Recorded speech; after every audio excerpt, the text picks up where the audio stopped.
할렐루야. 우리 옆 사람과 함께 고백하겠습니다. 하나님께서 하십니다. 하나님께서 하십니다. 한 번 더 고백하겠습니다. 기대가 됩니다. 기대가 됩니다. 2023년 우리는 이렇게 고백합니다. 우리는 하나님의 사람입니다. 우리는 하나님의 사람입니다. 할렐루야. 아멘. 여러분의 고백대로 이루어질 줄 믿습니다. 아멘. 예전 주일학교 시절 불렀던 찬양 가운데 왕왕왕왕 나는 왕자다라는 찬양이 있습니다. 기억나십니까? 우리는 하나님 나라의 왕자요 공주입니다.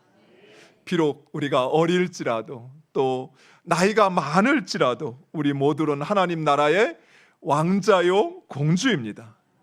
왜냐하면 우리의 아버지 하나님, 내가 믿고 따르는 그 하나님, 그분이 바로 하나님 나라의 왕이시기 때문입니다. 사랑하는 성도 여러분, 하나님은 우리의 왕이십니다. 그리고 하나님은 온 세상과 온 우주 만물을 다스리시는 유일한 주관자이시며 만왕의 왕이십니다.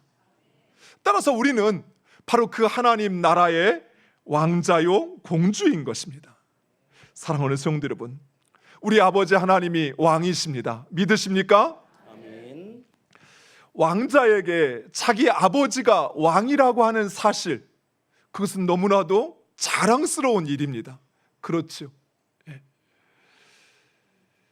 제가 자랑을 한 가지 하면, 마지막 공부를 마치는 대학원 졸업할 때, 박사과정을 할 때 이제 총신대 7개 대학원에서 전체 수석을 했어요.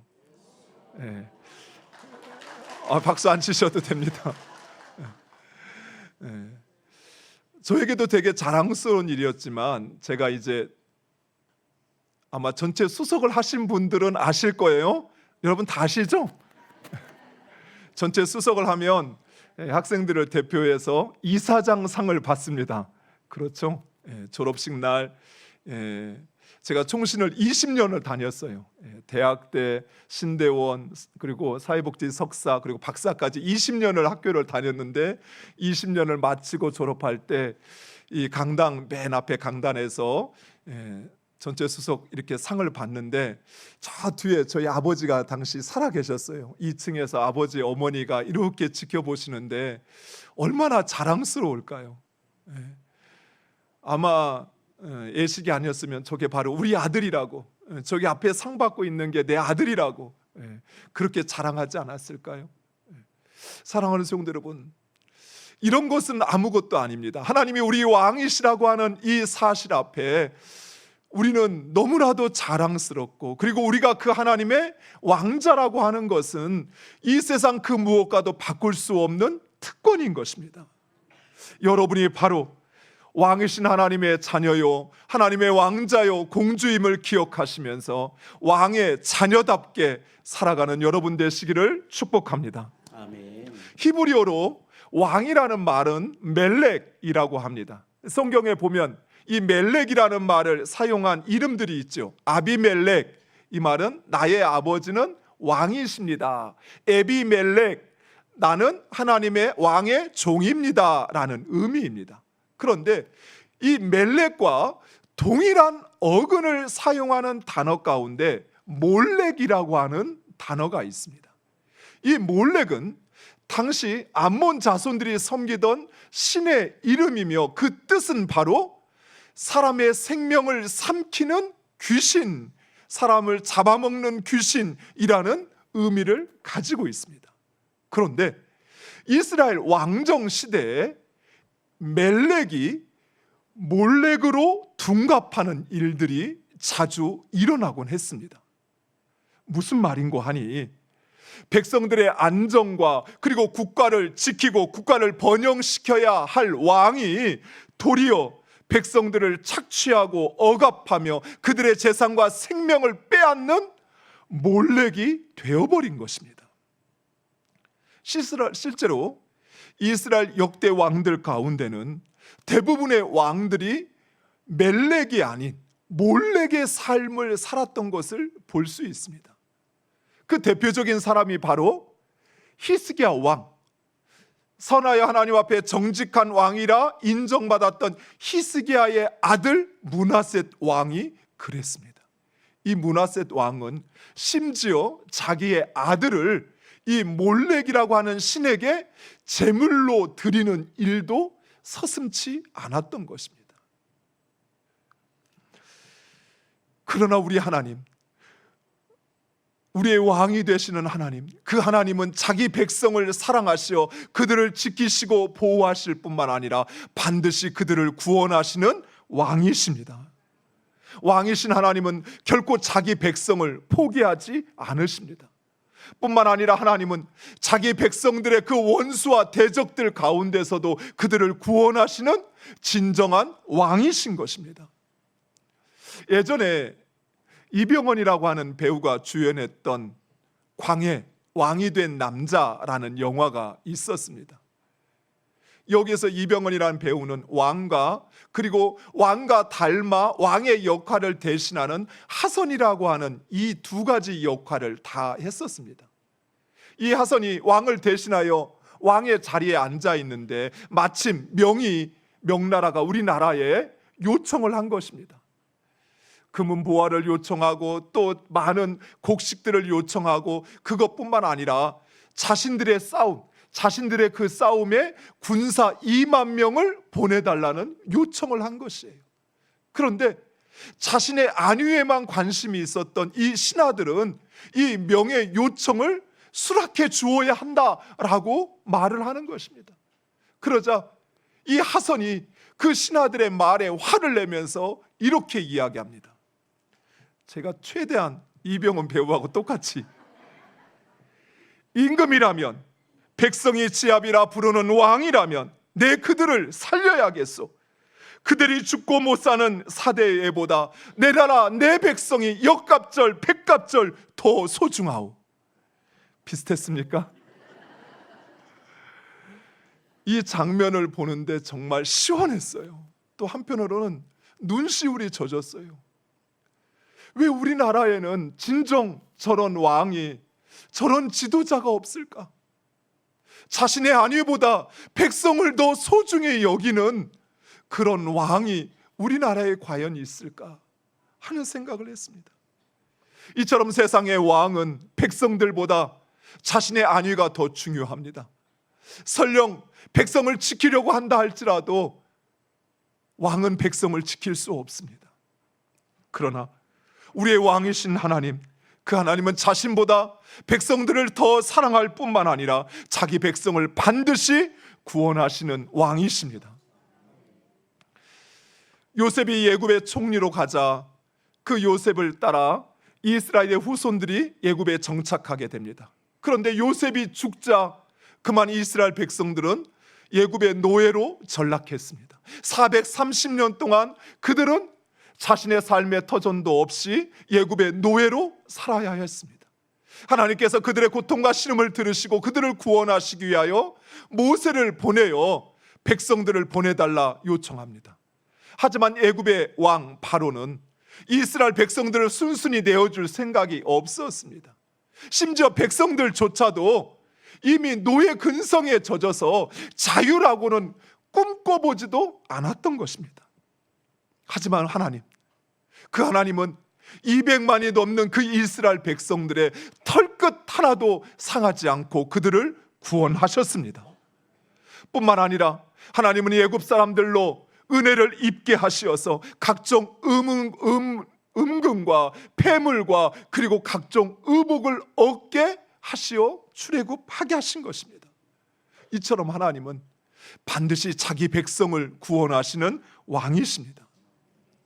한 번은 엘리사 선지자가 있던 시대였습니다.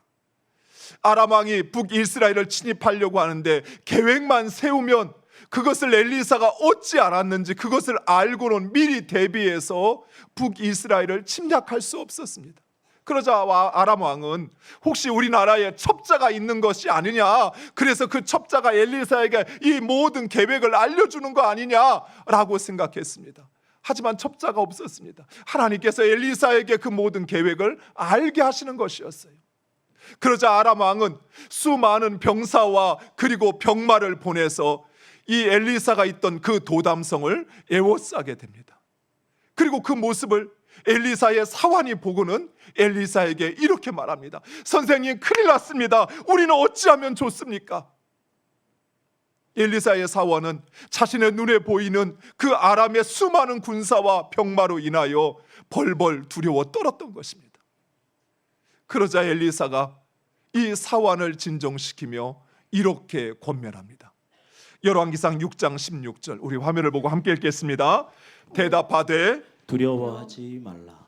열왕기하 6장 16절 같이 읽겠습니다.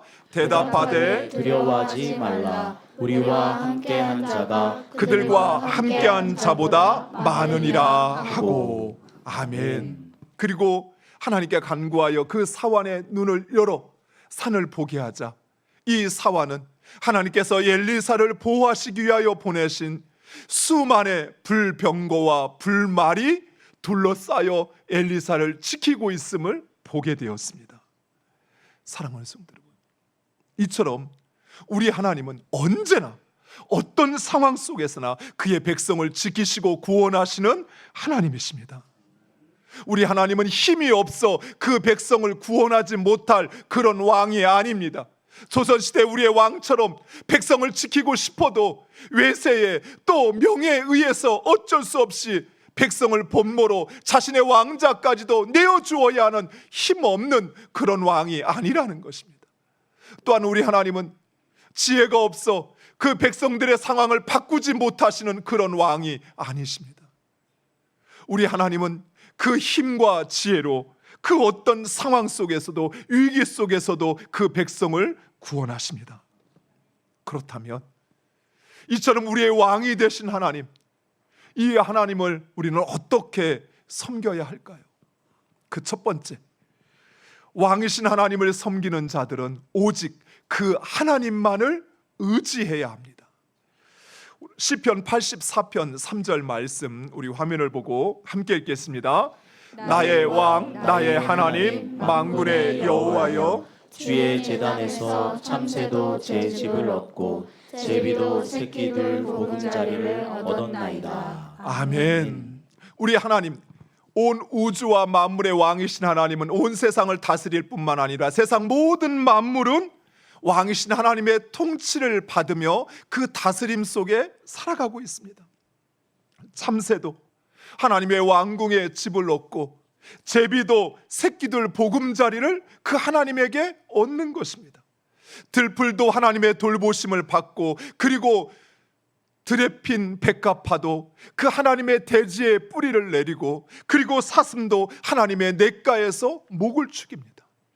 이처럼 모든 만물이 그 하나님의 다스림에 복종하며 그 다스림 가운데 살아가는 것입니다. 그런데 유독 인간만이 이런 하나님의 왕되심을 부인하고 하나님의 통치를 거부합니다.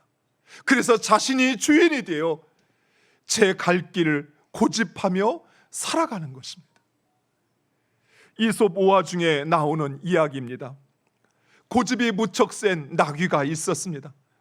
하루는 주인이 이 나귀를 몰고 산길을 지나가는데 그만 나귀가 그 고등길을 벗어나서 낭떠러지 쪽으로 가려고 하는 것입니다. 주인이 그것을 알아차리고 순간 큰일 났다 싶어서 그 나귀의 꼬리를 붙잡고 끌어당겼습니다. 나귀를 끌어올리려고 하는 것입니다. 그런데 이 나귀는 어찌된 일인지 올라오려고 하지 않고 되려 자꾸만 낭떠러지 쪽으로 발을 내딛는 것이었습니다. 한참 동안 당기고 내버려는 실랑이가 계속되었습니다. 그리고는 그 주인의 힘이 다 빠지자 주인은 꼬리를 놓으며 이렇게 말했다고 합니다. 그래, 네가 이겼다. 네 뜻대로 계속 가봐. 결국 나귀는 낭떠러지에 떨어져 죽고 말았습니다. 사랑하는 성도 여러분, 우리가 지금 어쩌면 이 고집센 나귀처럼 내 생각, 내 고집대로 살아가고 있는 것은 아닌지, 하나님을 왕이라 말하지만 정작 내 삶의 선택의 문제, 결정의 상황이 주어지면 그때는 내 경험, 내 지식, 내 생각을 의지하며 살아가고 있지는 않습니까? 그러나 사랑하는 성도 여러분, 한 치 앞도 알지 못하고 내일의 내 일을 바꿀 수 없는 우리들은 결코 우리의 인생을 책임질 수 없습니다. 오늘 본문 6절 시인은 이렇게 고백합니다. 나는 내 활을 의지하지 아니할 것이라 내 칼이 나를 구원하지 못하리이다. 아멘. 시인은 알았던 것이에요. 자신의 힘으로는 자신의 인생을 책임질 수 없다는 사실을, 자신의 능력으로는 자신을 결코 그 원수의 손에서 구원할 수 없다는 사실을 시인은 깨닫고 확신했던 것입니다. 진정 하나님을 나의 왕으로 인정하는 사람, 그 사람은 하나님의 말씀에 순종합니다. 그는 하나님을 의지합니다. 그리고 그 하나님을 왕으로 인정하는 사람, 하나님을 의지하는 사람, 그 사람은 먼저 하나님의 뜻을 묻고 행하는 것입니다. 다윗이 그랬습니다. 다윗은 이스라엘의 왕이었습니다. 일개 신하도 아니었습니다. 왕이었습니다. 그러나 다윗은 자신의 뜻대로 하지 않고 무슨 일만 생기면 항상 먼저 하나님께 물었습니다. 하나님, 내가 나아가야 할까요? 내가 멈추어야 할까요? 지금 내 마음에 나를 붙들고 흔들고 있는 이 생각이 하나님으로부터 온 것입니까? 아니면 내 욕망에, 내 교만함에 치밀어 오르는 내 고집입니까? 내 완악함입니까? 다윗은 끊임없이 묻고, 그리고 그 하나님의 뜻을 듣고 그 하나님 말씀에 순종했던 것입니다. 그리고 하나님은 그 다윗을 원수들의 손에서 구원하셨습니다. 뿐만 아니라 하나님은 다윗을 이스라엘 넘어 주변 모든 나라 왕들보다 더 뛰어나게 하셨던 것입니다. 사랑하는 성도 여러분, 왕이신 하나님을 믿으십니까? 그렇다면 그 하나님을 의지하시기 바랍니다. 그 하나님 말씀에 순종하시기 바랍니다. 먼저 하나님의 뜻을 묻고 행하는 여러분 되시기를 축원드립니다. 두 번째, 왕이신 하나님의 백성은 그 하나님을 자랑하고 찬양해야 합니다. 오늘 본문 8절 말씀 우리 화면을 보고 함께 읽겠습니다. 우리가 종일 하나님을 자랑하였나이다. 우리는 하나님의 이름에 영원히 감사하리이다. 셀라. 아멘. 예전에 제 아들이 대여섯 살 때쯤 됐을 것입니다. 아내와 함께 약국에 갔다고 그래요. 그런데 이 대여섯 살 된 아이가 약국에 들어가자 처음 보는 약사에게 이렇게 자랑을 늘어놓았답니다. 우리 아빠 차 좋대요. 우리 아빠 차는 뚜껑이 열리는 차예요. 오해하지 마십시오. 제가 오픈카를 타고 다녔던 건 아니고 썬루프가 있는 차. 근데 이 아이에게는 그 중고차였음에도 불구하고 이 차가 그렇게 자랑스러워서 처음 보는 그 낯설은 약사에게도 자랑하지 않고는 견딜 수 없었던 것이, 사랑하는 성도 여러분, 우리가 진정 우리의 왕이신 하나님, 그분이 어떤 분이신지를 안다면 우리는 자랑하지 않고는 결코 견딜 수 없을 것입니다. 우리를 향한 그 하나님의 사랑과 하나님의 공의와 그 하나님의 신실하심을 우리가 진정 알고 있다면, 하나님의 그 무궁무진한 지혜를 우리가 알고 있다면, 그리고 그 하나님의 힘과 능력이 얼마나 위대한지를 우리가 알고 있다면, 우리는 그 하나님을 자랑할 수밖에 없다는 사실입니다. 우리가 진정 예수 그리스도의 복음을 알고 있다고 한다면, 그리고 그 복음이 나를 죄악과 멸망 가운데서 살려서, 그래서 새로 거듭난 중생의 삶을 살게 하고 있다는 사실을 여러분이 진정 확신한다면, 우리는 결코 그 복음을 자랑하지 않고는 견딜 수 없다는 것입니다. 성경 인물 가운데 이처럼 하나님을 자랑하고 그리고 그 하나님을 찬양했던 사람이 있습니다. 그 사람이 힘없고 나약한 사람이 아니었습니다. 그 사람은 아이러니하게도 왕이었던, 그리고 많은 백성들에게 인정을 받았던 바로 다윗 왕이었습니다. 다윗은 이스라엘의 왕이었습니다. 더욱이 백성들로부터 인정받고 존경받는 이스라엘 최고의 왕이었습니다. 하지만 다윗은 그런 자신을 자랑했던 것이 아니라 자신의 왕이신 하나님을 자랑했던 것입니다. 왜냐하면 그 하나님이 어떤 분인지 알았기에, 그리고 그 하나님의 사랑과 그 하나님의 자비하심과 그리고 그 하나님의 지혜와 능력과 힘이 얼마나 위대한지 알았기에 그는 그 하나님을 자랑했던 것입니다. 사랑하는 성도 여러분, 우리 하나님은 우리의 찬양과 자랑을 받으시기에 합당하신 왕이십니다. 우리를 사랑하시어 구원하셨으며 우리의 삶 가운데 하나님은 여전히 인자와 공의를 행하시는 하나님이십니다. 우리는 하나님을 자랑해야 합니다. 그리고 그 이름을 영원토록 찬송해야 할 것입니다. 말씀을 마치겠습니다. 최근에 왕의 DNA라는 말이 크게 화제가 되고 있습니다. 한 학부모가 자기 자녀가 왕의 DNA를 가진 아이라 주장하며 초등학교 담임 선생님에게 말도 안 되는 특별한 대우를 요청했던 것입니다. 그러나 진정 그 아이가 왕의 DNA를 가진 아이라면 그렇게 갑질하지 않아도, 그렇게 대접받게 요청하지 않아도 사람들은 그 아이를 인정하고 대접할 것입니다. 호주에 있는 인간관계 및 정신건강 미디어인 핵 스피릿이라고 하는 단체가 있습니다. 여기에서 소개한 품격 있는 사람, 비범한 DNA를 가진 사람에게 나타나는 몇 가지 특징들이 있다고 합니다. 그 몇 가지만을 소개하겠습니다. 비범한 DNA를 가진 사람, 즉 왕의 DNA를 가진 사람이겠죠. 그 사람은 자신의 말에 책임을 진다고 합니다. 그리고 사회적인 지위를 이용하거나 관심을 얻으려고 하지 않는다고 합니다. 그 사람은 도덕적으로 정직하며 친절하며 다른 사람을 통해 배우는 것을 좋아하며 타인과 비교하지 않으며 타인의 감정을 이해하고 돕는다고 합니다. 이것에 비춰보면 아마 그 아이와 그 부모는 왕의 DNA를 가지지 않은 것 같아요. 사랑하는 성도 여러분, 우리들이야말로 왕의 DNA를 가진 사람들입니다. 우리 안에 예수 그리스도가 내주하시기에, 왕이신 예수 그리스도께서 우리 안에 내주하시기에, 그리고 성령님이 우리에 함께 하시기에 우리는 왕의 DNA를 가진 자들입니다. 사랑하는 성도 여러분, 왕의 DNA를 가진 자답게 품격 있는 삶을 사시기를 축원드립니다.